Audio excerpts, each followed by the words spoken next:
Hey family, I pray all is well. Wishing you all a happy Friday. Well, this is Word of Faith Friday, and I want to take this time to give you a word of faith. Well, one of the things that I admire most about people are those who are capable of speaking multiple languages. I understand that learning a new language takes time and effort, and it takes a skill set that others feel that they cannot obtain. And that's one of the challenges in learning a new language, is that inner voice that will tell us we can't do it. In fact, most language coaches will tell you that if you can get past the inner voice that says that you can't do it, or this language is too difficult to learn, and especially if you're over a certain age, that I'm too old to learn it. If you can get over the inner voice, then you're one step away of learning a new language and experiencing a culture that you had never been exposed to before. Well, spiritually, God is saying to us that we need to learn a new language.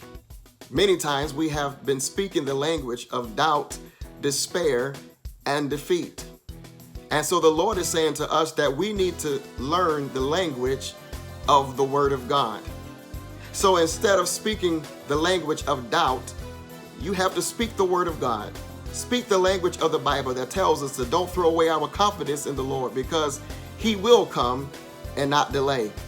Instead of speaking the language of despair, speak the language of the Bible that tells us that our God will supply all of our needs.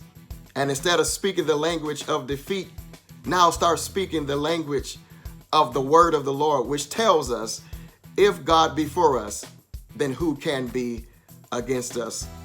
So take this time to learn a new language. Learn the language of the kingdom. And when you learn the language of the kingdom, you will experience the culture of the kingdom. Well, this is your Word of Faith Friday. God bless you, and we'll see you next week.